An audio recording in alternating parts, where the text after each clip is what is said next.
இல்லை அது சொல்லியாச்சு, கரெக்ட் சொல்லிட்டோம். ஆமாம் சார்.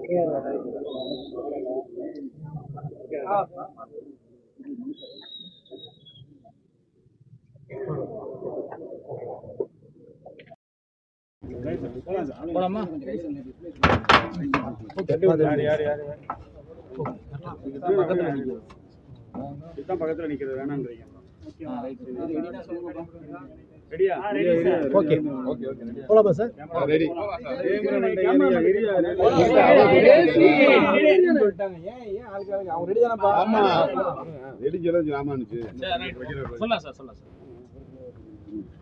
தமிழக வெற்றி கழகத்தினுடைய தலைவர் விஜய் அவர்கள் கரூரில்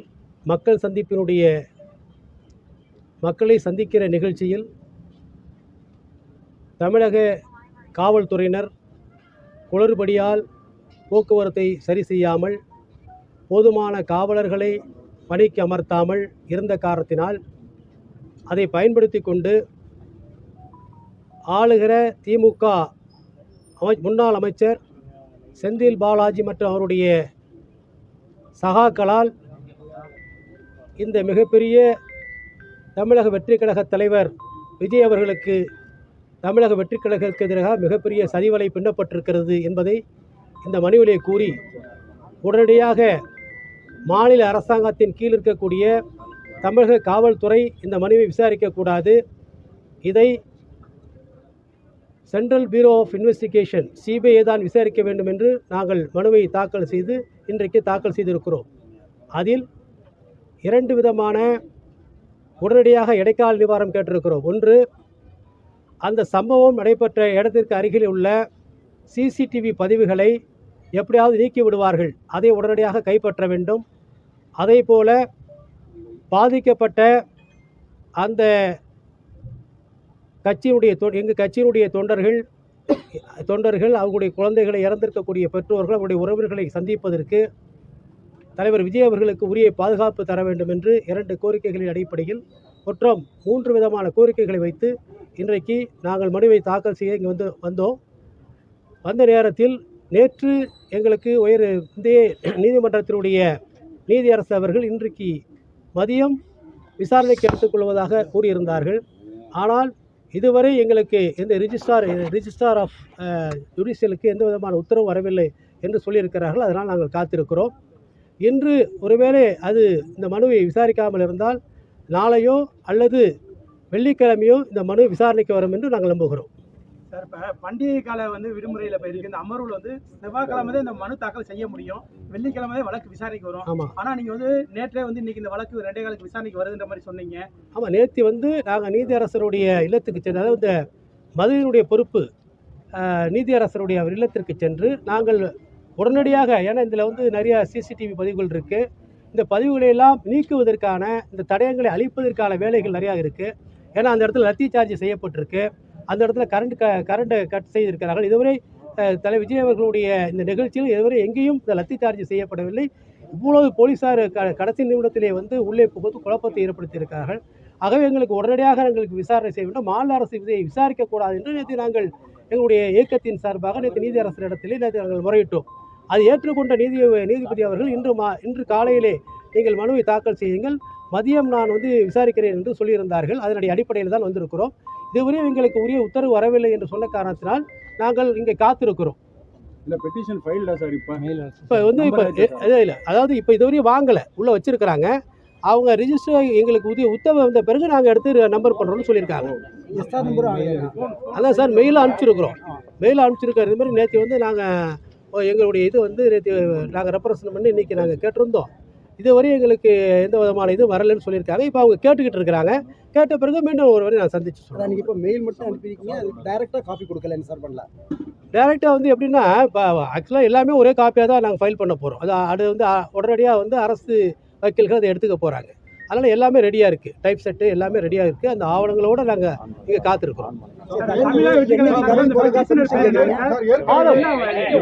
ஓகே சார், ஆதவ் அர்ஜுனா அதாவது இல்ல தமிழக வெற்றி கழகத்தினுடைய தேர்தல் மேலாண்மை பொதுச் செயலாளர் ஆதவ் அர்ஜுனா அவர்கள் இந்த மனுவை தாக்கல் செய்திருக்கிறார். நேற்று வந்து இந்த மாதிரி பண்ணீங்க. ஏற்கனவே சதீஷ்குமார் ஜேட்ட வந்து ஒரு வழக்கு நிலுவையில் இருக்கு. ஆமா, மேலும் வந்து இப்போ வழக்கு தாண்டி காத்திருக்கு 14 மனு. ஆமா. இந்த சூழலில் ஜாமீன் மனுக்கள் எதுவும் தாக்கல் செய்யப்பட உள்ளதா? அடுத்த கட்ட நடவடிக்கை என்ன சார்? இல்ல அது தனி. ஏன்னா இன்னைக்கு வந்து இப்போ உடனடியா வந்து எங்களுக்கு வந்து வேண்டியது பாதிக்கப்பட்டிருக்கக்கூடிய மக்கள், குழந்தைகள் இழந்திருக்காங்க, பெண்கள் இழந்திருக்கிறாங்க, முதியோர்கள் இறந்திருக்காங்க. இந்த பாதிக்கப்பட்ட மக்களுக்கு உரிய இதுக்கு பின்னால் என்ன சதிவலை இருக்குது அதை கண்டுபிடிக்கணும். இது மிகப்பெரிய சதிவலை பின்னப்பட்டிருக்கு அப்படிங்கிறது தான் இங்கே தமிழக வெற்றி கழகத்தினுடைய குற்றச்சாட்டு. அதுதான் அங்கே இருக்கக்கூடிய லோக்கலில் இருக்கக்கூடிய கட்சிக்காரர்களும் சரி பொதுமக்களும் சரி எங்களுக்கு சொல்லிக்கிட்டு இருக்காங்க. அதுக்கான ஆவணங்களையெல்லாம் அனுப்பிச்சி வச்சுருக்காங்க. அதனால் உடனடியாக எங்களுக்கு வேண்டியது பொதுமக்களுக்கான பாதுகாப்பு, பொதுமக்களுக்கு உரிய நிவாரணம், பொதுமக்களுக்கு உரிய நீதி, அதை தான் பெற்றுத்தரணும். அதுக்கு பிறகுதான் தனிப்பட்ட முறையில் எங்களுடைய பொதுச் செயலாளரோ துணை இணை பொதுச் செயலாளர்களோ எங்களுடைய மாவட்ட நிர்வாகிகளோ அதுக்கு பிறகு அவங்க வந்து பிணை மனுவா அல்லது முன்ஜாமீன் மனுவா என்பதை அவர்கள் முடிவு செய்து கொள்வார்கள். சதிவலை குறித்து ஏதோ ஆதாரங்கள் தாக்கல் செய்திருக்கீங்களா? நிச்சயம் ஆதாரங்கள் இருக்குது சார், நிறைய ஆதாரங்கள் இருக்குது. அது நீதிமன்றத்தில் இருக்குது. அதை நாங்கள் இப்போ சொல்ல மாட்டோம். நீதிமன்றத்துக்கு இங்கே வரும்போது நீங்களே தெரிஞ்சுக்கிங்க. என்னைக்கு இங்கே கரூர் போறாரு சார் பார்க்குறது? என்னை பொறுக்க நீங்கள் பர்மிஷன் கேட்குறீங்க? இல்லை, அது எனி டைம் நீதிமன்றம் என்னைக்கு கொடுக்குதோ அன்றைக்கி எனி டைம் உடனே புறப்படுவார். நீங்கள் குறிப்பிட்ட ஏதாச்சும் ஒரு டேட் கேட்குறீங்களா என்னை போகணும்னு சொல்லிட்டு? இல்லை, இப்போ வந்து விடுமுறை காலமாக இருக்குது. விடுமுறை காலத்தில் நீதிமன்றம் என்ன சொல்லுது, போலீஸ் அங்கேருந்து என்ன தரப்பில் சொல்கிறாங்க, உங்களுக்கு உரிய பாதுகாப்பு கொடுக்க முடியுமா, இதெல்லாம் இருக்குது. இதனுடைய அடிப்படையில் நிர்ணயித்து செல்வார். ஒரே பெட்டிஷனில் சிபிஐயும் கேட்குறீங்க, அந்த கரூருக்கு போகிறதுக்கான பாதுகாப்பு கேட்குறோம். அதேமாதிரி சிசிடிவி பதிவுகளை வந்து நீங்கள் வந்து ப்ரெஸ்ஸர் பண்ணி வச்சு, அதாவது வந்து பாதுகாத்து வச்சுருக்கணும், அதை நீதிமன்றத்தில் ஒப்படைக்கணும் அப்படின்னு கேட்டிருக்கோம். ஒரு நபர் ஆணையத்தோட விசாரணை எப்படி இருக்குன்னு நீங்க எப்படி சார் பாக்குறீங்க? ஒரு நபர் விசாரணை கமிஷன் என்பது ஒரு நீதியரசர், ஓய்வு பெற்ற நீதியரசர் பாதிக்கப்பட்டவர்களை சென்று அவர்களுடைய பிரச்சனையை கேட்கலாம். ஆனால் இன்வெஸ்டிகேஷன் என்பது வேறு. இன்வெஸ்டிகேஷன் வந்து கஸ்டோடியல் இன்ட்ராகேஷன், யார் செய்தது, சதிவலை பின்னப்பட்டதை காவல்துறையோ அல்லது சிறப்பு புலனாய்வு குழுவோ சிபிஐ தான் விசாரணை செய்ய முடியும். அதற்கான முகாந்திரம் வந்து ஒரு நபர் கமிஷனர்கிட்ட கிடையாது. அவங்க போய் கஸ்டோடியல் இன்ட்ராகேஷன் எடுத்து விசாரிக்கக்கூடிய அதிகாரம் அவங்களுக்கு கிடையாது. அதனால் வந்து ஒரு வலிமையான அமைப்புன்னு சொன்னால் அது சிபிஐ தான் வந்து இதில் யார் யார் இருக்காங்க. ஏன்னா விஜய் அவர்கள் பேசி கொண்டிருக்கும் பொழுது நீங்கள் பார்த்தீங்கன்னா செருப்பு அடித்து வீசினாங்க. செருப்பு, அதாவது இந்த செந்தில் பாலாஜியை குறித்து கூறிய பிறகு செருப்பு வந்து அவர் மேலே வீசப்பட்டது. ஒரு கட்சி தொண்டரோ அல்லது ரசிகர்களோ அல்லது விஜயை பார்க்க வேண்டும் என்று வருகிறவர்களோ நிச்சயமாக அவர் மேலே வந்து செருப்பை தூக்கி வீசுவதற்கு தேவையில்லை. அது எங்கேருந்து யார் தூக்கி வீசினா? ஆக இதெல்லாம் வந்து இந்த எலக்ட்ரானிக் டிவைசஸ், இதெல்லாம் இந்த ஒரு ஆவணங்களையெல்லாம் நாங்கள் எடுத்து வச்சுருக்கிறோம். இதெல்லாம் நாங்கள் வந்து நீதிமன்றத்தில் நாளைக்கு காமிச்சு நிச்சயமாக இந்த சதிவலையில் பின்னப்பட்டிருக்கிற அனைவரும் தண்டிக்கப்படுவார்கள். இது ஒரு மிகப்பெரிய விஷயமாக இந்த இந்தியாவை வந்து நாளைக்கு உழுக்கெடுக்க போகுதுங்கிறதா என்னுடைய. ஒரு நபர் கமிஷன் வந்து அந்த விசாரணை பண்ணிட்டு இருக்கும்போது பின்னாடி இருந்து ஒரு காவல்துறை அதிகாரி வந்து அந்த விசாரணை சாட்சி சொல்றவங்க கையை காட்டி செய்திகள் வந்து மிரட்டுற மாதிரி இந்த மாதிரிலாம் வந்து இப்போ மீடியாக்கள் எல்லாம் வருது. அதை நீங்கள் எப்படி பார்க்குறீங்க சார்? அதாவது இது வந்து இந்த மரணங்கிறது வந்து இப்படி ஒரு யாருமே நினைத்து பார்க்க முடியாத மரணம். குழந்தைகள்லாம் இறந்துருக்காங்க. நேற்று ஒரு காவல்துறை அதிகாரி பேட்டி கொடுக்கும்போது நாங்கள் வந்து அந்த ரவுண்டான பக்கத்திலே கூட்டம் அதிகமாக இருக்கு, அங்கேயே பேச சொன்னோம். ஆனால் அவங்க தரப்புல வந்து இந்த மாதிரி இல்லை, அங்கதான் பேச முடியாது சொன்னதுனால நிறுத்தி. அதெல்லாம் பொய்யுங்க. நாங்கள் வந்து மக்கள் எளிதாக செல்வதற்கும் மக்கள் பெருங்கூட்டத்தில் வந்து போதுமான இடம் எங்கே இருக்குதோ அங்கே தான் கேட்டோம். அவங்க தான் அங்கெல்லாம் கொடுக்க முடியாது, இங்கே எடுத்துக்கன்னு அவங்க தான் சொன்னாங்க. இந்த இடத்துல கொடுப்போம், முடிஞ்சால் நடத்துங்கன்னு சொல்லி அது ஒரு நாளைக்கு முன்னாடி தான் கொடுக்குறாங்க. அது பத்திரிகைகளில் வந்த செய்தி தான். ஆக வந்து இப்போ எதுவாச்சும் சொல்லலாம். ஏன்னா இப்போ வந்து ஒரு சம்பவம் நடந்த பிறகு நாங்கள் அப்படி சொன்னோம் அப்படி செய்தோம் என்று சொல்லுவதெல்லாம் வந்து இது வந்து அவருடைய பொறுப்பை தட்டி கழிப்பதாக இருக்கிறது. ஏன்னா உளவுத்துறைக்கு தெரியாதா, ஒரு தலைவர் வருகிறார் என்று சொன்னால் எப்படி கூட்டம் கூடுகிறது, அப்போ உரிய பாதுகாப்பை பொதுமக்களுக்கு வழங்க வேண்டியது அரசினுடைய தார்மீக கடமை. அதிலிருந்து இவர்கள் கடமை தவறி இருக்கிறார்கள். அது எந்த அரசியல் கட்சியாக இருக்கலாம். ஆனால் பொதுமக்கள் கூடுகிற பொழுது, குழந்தைகள் கூடுகிற பொழுது, பெண்கள் கூடுகிற பொழுது அவர்களுக்கு உரிய பாதுகாப்பை தர வேண்டியது அரசினுடைய கடமை. அதிலிருந்து அவர்கள் விலகி இருக்கிறார்கள். ஹைகோர்ட் நிபந்தனை பாடப்பட்டது. ஆமா, இதுல முழுக்க இதுவரை விஜய் அவர்களுடைய தமிழக வெற்றி கழகத்துடைய தலைவர் விஜய் அவர்களுடைய பரப்புரையில் எந்த இடத்திலும் காவல்துறை கொடுத்த நிபந்தனைகளை நாங்கள் மீறவில்லை. அங்க வந்து குடிநீர் வசதியோ பாதுகாப்பு வசதியோ நம்ம தரப்புல இருந்து செய்யப்படவில்லைன்ற மாதிரி சொல்றாங்க. இல்லை, குடிநீர் வந்து கொடுத்துருந்தாங்க. அதே போல் உணவும் ஏற்படப்பட்டது ஒவ்வொரு இடத்துலையும். இப்போ எடுத்துக்கிட்டிங்கன்னா மதுரையில் மாநாடு நடக்கும்போது 2 லட்சம் பேருக்கு வந்து உணவு தயார் செஞ்சுருந்தாங்க.